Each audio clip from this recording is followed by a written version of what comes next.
Hello, everyone. Welcome to Know the Faith, Offend the Faith. My name is William Hemsworth. It is great to be back with you for today's episode. I'm excited to have my guest, Dr. Kenneth Howell. He taught a wide variety of subjects in American universities for 30 years before becoming president of the Pontifical Studies Foundation and academic director of the Eucharist Project. He is dedicated to fostering a wider and deeper knowledge of the central sacrament of the Church by providing translations of the Church Fathers on the Eucharist. Dr. Howell, how are you doing today? Doing well. Thank you, William, for having me. This is a great privilege. Oh, it's definitely my pleasure to have you on to talk about this great book that we're talking about. You released a book recently in January titled Mystery of the Altar, Daily Meditations on the Eucharist. Now, before we get into the book, I mean, you've done a lot of work and study on the Church Fathers. Can you tell us maybe how they have impacted your life? Yeah, in fact, back in the 1990s, I was teaching in a Protestant seminary, a Reformed seminary. That was the name of it, in fact, Reformed Theological Seminary in Jackson, Mississippi. And I began reading the Church Fathers kind of casually at first. And then I started teaching a course in which we read them more systematically. And as I delved into them, I began to realize that there was a world here that I was unfamiliar with. Now, for many people who don't understand the Reformation of the 16th century, it's important to know that the question that the Protestant reformers posed, this was Luther, Calvin, Zwingli, others, the question that they posed was very good. It was a good question. The question was, well, whose faith and order? Was it the Roman Catholics, or was it the Reformed or the Lutheran, or whoever? Whose faith, meaning their doctrine, and their order, their church life, whose faith and order best reflects that of the ancient church? And I remember wrestling with this question when I myself was studying theology in seminary, and of course came away very convinced that it was the Calvinist or Reformed that had the best answer to that. But the more that I began reading the Church Fathers, I began to question that. And I began to ask, maybe these other traditions have something to say. I always loved languages, so I began to translate them myself from Greek and Latin. And again, the more deeply I involved myself in that process, I began to realize that the reformers had asked the right question, but given the wrong answer. The answer really is that the Roman Catholic Church today preserves that ancient form of Christianity better than any other form, perhaps except maybe the Orthodox, but that's not a question of right and wrong. That's a question of right. East and West, right? Right. And so the more that I did this, it really began to make me question, well, maybe what I've been believing really isn't Christianity or the best form of Christianity. And that sent me on about a 6-year journey to reading, particularly about the Eucharist. And as I did that, I finally, after 6 years, decided I can't wait any longer. I have to become a Catholic. So that's why I became a Catholic. In fact, tomorrow, June the 1st, is my 25th anniversary of becoming a Catholic. Oh, wow. Happy anniversary. That's awesome. That's great. Like I said, you've done a lot of work translating the Church Fathers. You've written commentaries on them, such as Clement of Rome, Ignatius of Antioch, and my patron, Polycarp. And I guess what brought about Mystery of the Altar, and why is now the right time to bring it to the world?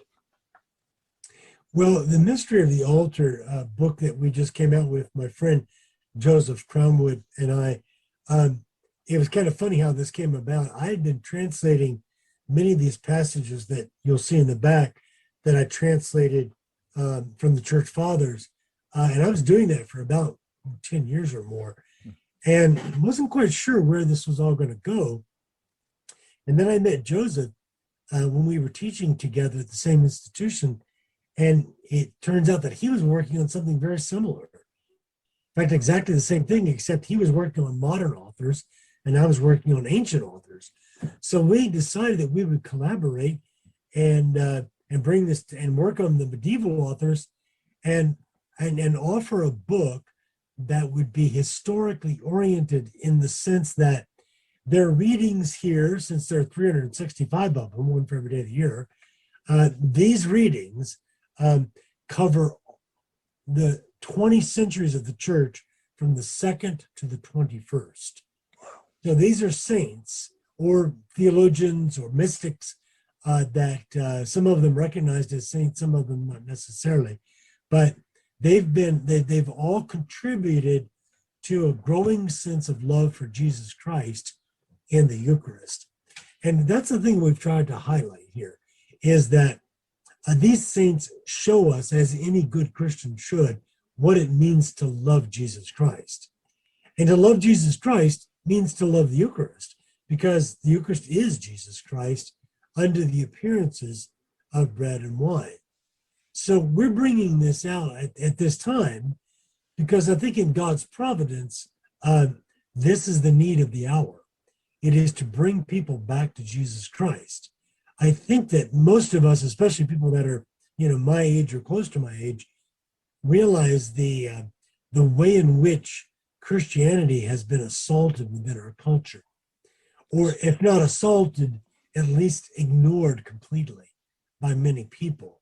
And secular people, that is people that don't think of God or religion or anything, they're not even aware of what they're missing and what they don't know. They don't know, as the saying goes, they don't know what they don't know. And our job as Christians, as Catholics, is to bring them to the fullness of Jesus Christ so that they can live this full and rich life. Remember, Jesus said, I've come that they might have life and have it more abundantly. Amen. Well, we want to bring that abundant life to people, and that abundant life is in the Eucharist.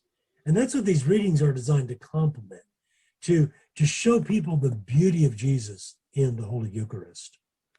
Right. And I do think your book does that. Now, do you think, as like Catholics as a whole, do you think we've lost our sense of awe when it comes to the Eucharist? Oh, absolutely. I mean, I can't judge another person's heart, but Sure.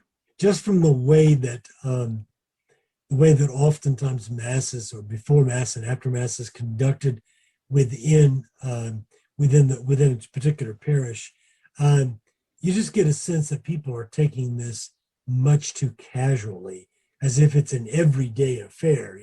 Well, we're going to church because we always go to church on Sunday, and no big deal.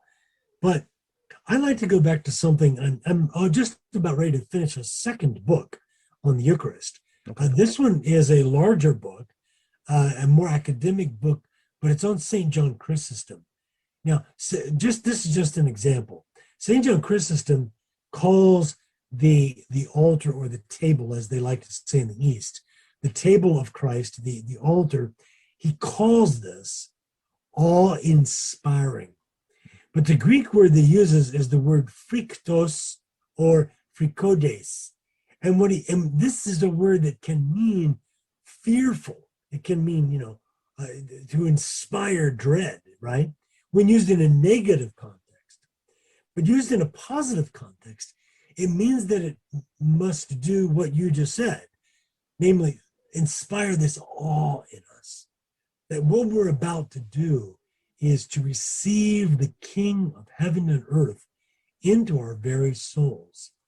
And St. John Chrysostom says this is because of the enormous love of God for humanity. And you know what the word for love of humanity is in Greek? It's philanthropia.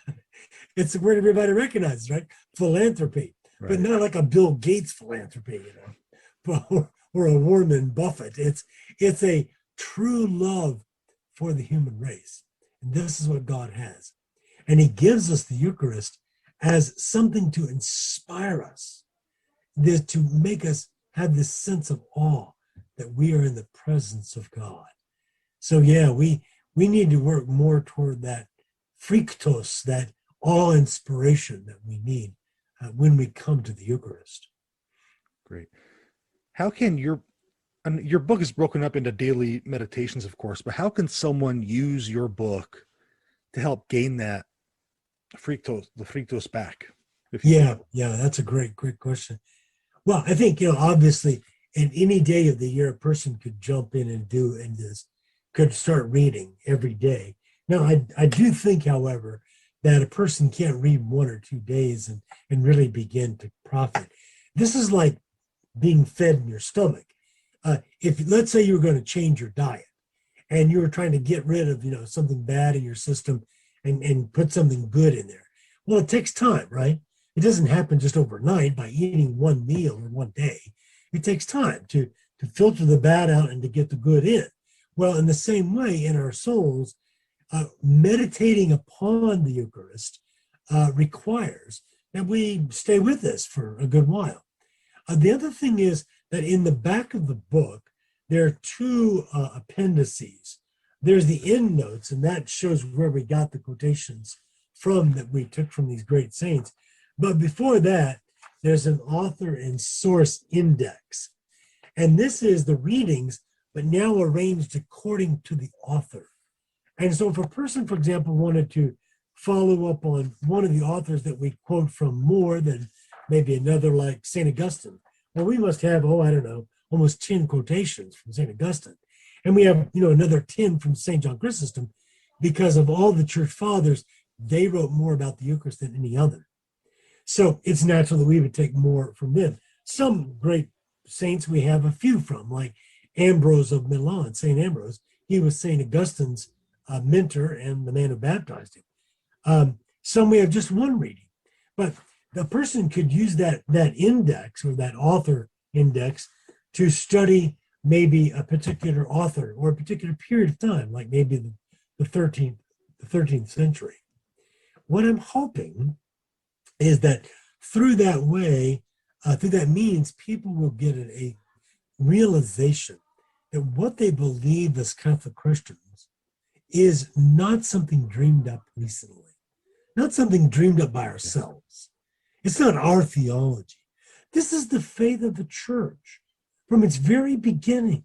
Yes. And all we've done is grow in our understanding both of the content and especially of the devotion to the Eucharist. Because the adoration of today is something that has grown over time in the Western world.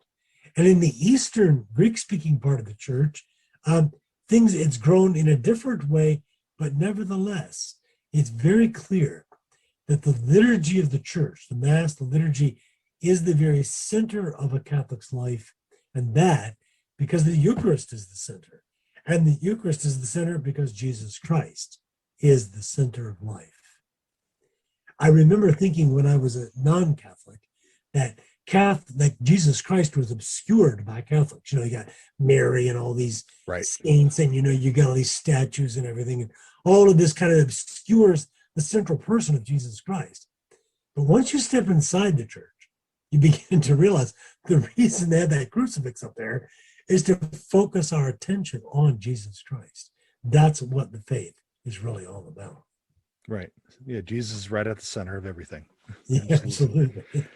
Now, Dr. Howell, in the introduction of your book, you just spoke about the Western Fathers, the Eastern Fathers, but in the introduction, you talked about some of the difference in language. Can you kind of give us a brief introduction to that? Yeah, that's a great thing. I think you'll find that, and this is because of both a slightly different theological orientation, but more just because of culture. In the Greek-speaking part of the church, which was, Constantinople, Antioch, Alexandria, and Jerusalem. These are the Eastern patriarchs. There's more of a choice of the term table as opposed to altar. Now they do have the word altar, and they talk about sacrifice. It's certainly there, but it's more often they'll talk about the mystical table, and mystical is a good word, but not in our modern meaning of it. The word mystikos in Greek, which was taken into Latin too, means that there's something that is unseen or hidden beneath the scene, beneath what you can view or visible. Like right now, I'm looking at you, William, on the screen, and I see your face. Okay. Right. But who is William Hensworth? Are you just that face on the screen? Well, no, you're a person behind that. In other words, you yourself are a mystery. That is, it's mystical because there's something invisible behind the visible. And what the Eastern Fathers clearly show is that they're aware of this reality, that the visible hides the invisible, the material hides the spiritual, the tangible hides that which is intangible, that which is beyond our comprehension. So in the eastern part of the church, I think this idea of entering into the awesome worship of heaven is there. And you see this in St. John Chrysostom. He says, when you worship God in the Eucharist, in the liturgy, you're actually joining with the angels of heaven. And you're singing the same song that they're singing, right? Of praise to God. And this is what heaven really is to join in that praise. And that's what we get just a little foretaste of in the liturgy and in the Eucharist. In the West, I think the word altar is more common for the table. And the word sacrifice is probably a little bit more prominent, especially as you go along in time and get to the Middle Ages. So when we talk about the mystery of the altar, that's both East and West, but it's a little bit more emphasis upon the West. And the idea of sacrifice is really crucial because, let's say, prior to the Second Vatican Council, maybe from the time of the Council of Trent in the 16th century to the time of the Second Vatican Council, the idea of the Mass as sacrifice was front and center in people's minds. Right? Whereas now it's a little bit more focused on communion. Then it was focused more on sacrifice. So you see that difference as well. But also, if I may, emphasize that there's a lot of commonality here too. Yeah. Right? And that the reason that God gave us the liturgy in its different forms, East and West, that the reason he gave us that is to do what's highlighted in that story so beautifully. Remember in Mark chapter 5, the woman who comes and she's had a hemorrhage for 12 years. Mm-hmm. Now just imagine that, my wife went through menopause and so forth. And, I almost could believe that was real, that she was bleeding for 12 years. And here she was desperate. It says in one of the Gospels, she spent all of her living on trying to get better. Right. And then she comes and does what? She does nothing more than touch the hem of Jesus' garment. And suddenly she's healed. That's why God gave us the Eucharist, is to heal us of our sins, to heal us of our sinful tendencies, so that we can enter into that joy of heaven that we begin in worship. Yeah, definitely. Amen. Now, Dr. Howell, the book is arranged in daily meditations. Like you said, has saints from the 2nd century all the way through the 20th century. In regard to the church calendar, was there any challenges with matching any of the quotations with the meditation? Yeah, there sure was. And today is a good example where today is the blessed, the feast of the visitation of the Blessed Virgin Mary. But it's also because there's multiple saints on each day. It's also the memorial of Saint Camilla Battista de Verano from Italy. And there's a beautiful meditation for today on that particular, from that particular saint, because it was a little bit difficult to find a meditation that would exactly be fit for the Blessed Virgin Mary, even though that's a higher feast, and that's what we're celebrating today. But on the other hand, tomorrow is the memorial of St. Justin Martyr.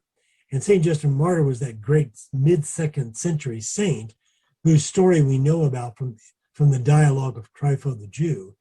And he lived, as I say, in the mid-2nd century. He wrote this first apology, and we quote from that tomorrow, and that's his feast day. So some days it fitted perfectly, and other days, well, maybe didn't. So we did the best that we could, but it does follow the Western Church calendar as best that we could do that.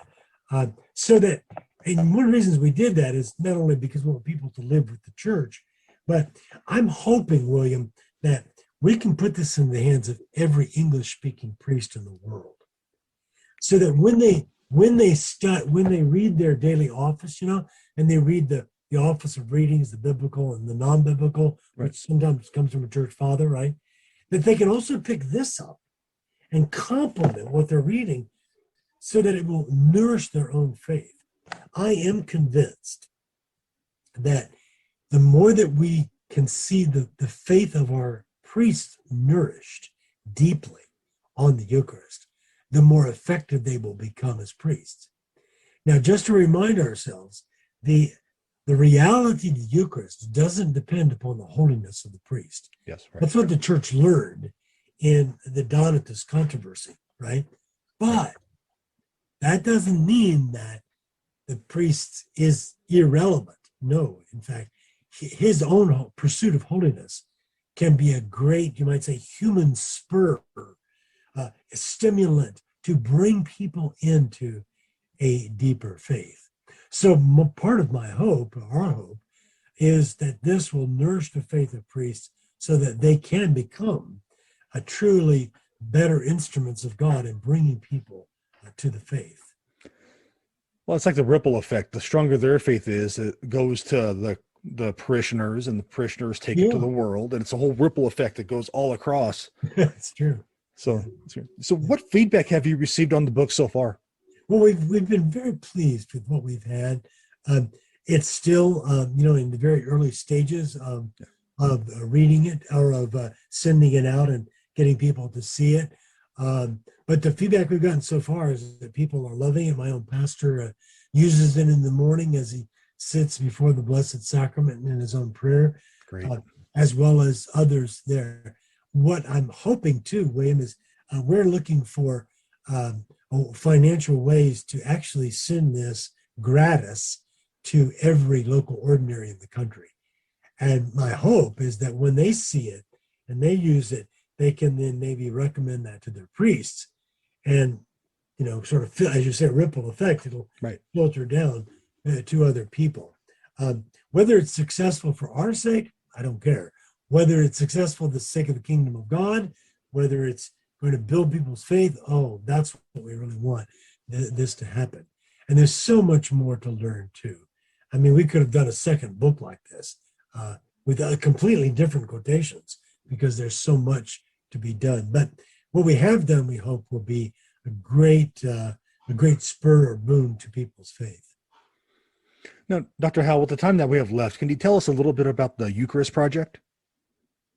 Oh, yeah. Well, this is really part of that. Just very quickly, about 20 years ago, I was interviewing for a job at a different university. And as I was doing that, I was praying also, Lord, how do you want me to spend the rest of my life? At the time, I was working in the academic discipline known as the history of science. And I really wanted to get back to theology. And the more that I did that, the more I seemed to sense that God was saying to me, no, I want you to forget about your academic career and focus on the Eucharist. Now, I didn't leave my academic teaching until about 6 years ago. Mm-hmm. But the point is that God was clearly moving me in a certain direction. And so that's when I began translating the Church Fathers very extensively, not knowing where it was all going to go. But this project is of course, been completed. We may do others like it. But I mentioned the second book that I've got done, that I'm just about on the cusp of finishing, by St. John Chrysostom, or about him. And then after that, there's going to be a number of works that I hope will be more along the lines of that people can use.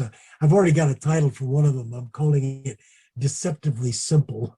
And what it means is, in other words, the Eucharist looks so ordinary, right? Right. It looks so simple, and yet it's so profound, both in meaning and in power. And so I want to do meditations on what does it mean to receive Holy Communion, and why should we do that? But then ultimately, two of the things. One is I'm going to write, I hope, God willing, the most comprehensive history on the Eucharist that's ever been written in English. I've spent years researching what has been written. And I'm surprised that there never has been this kind of comprehensive history done. So for the first 8 centuries of the church, I'm going to do this history. And again, I think it'll be probably the largest and most comprehensive history ever done. Now, as a book, it's good, but of course we live in a digital world, right? Right. So the last thing I want to do is to use these church fathers for the first 8 centuries. I want to take the quotations that I've translated and I want to put them up on a website that has both the original Greek or Latin and then an facing page English translation. Oh, wow. Okay. And in other words, people like you, kind of evangelists or, apologists, people, seminarians, priests, they can go right to this website and they can find these quotations without, fumbling through a lot of books, right? They can do that.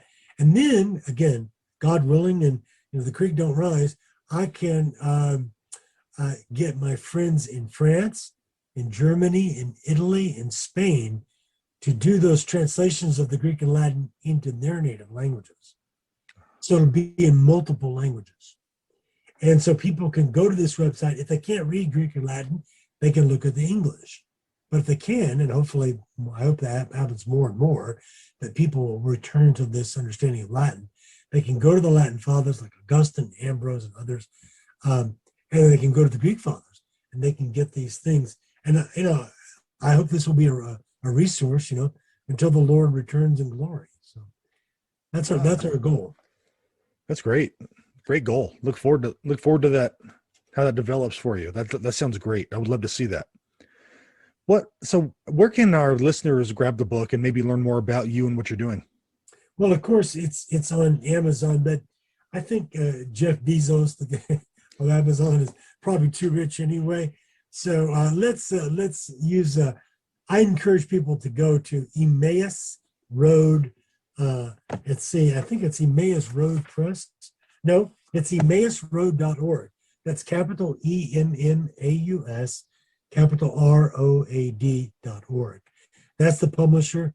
And I have to say that this is the best publisher I've ever worked with. They're the ones that chose this, faux leather cover and the design of it. And they're also fantastic with regard to promoting this book. So Emmaus Road Press is one of my real happy experiences in publishing. And so anyway, people go to Mystery of the Altar, my name, Kenneth Howell, and then Joseph Cronwood, my colleague, and Emmaus Road Press. That's where they can get it. I think it's about $30. Great. Again, that book is Mystery of the Altar, Daily Meditations on the Eucharist. And Dr. Howell, it's been a pleasure talking with you about the Church Fathers and this book. And thanks for all you do. Thank you so much, William, for having me. God bless you. God bless you.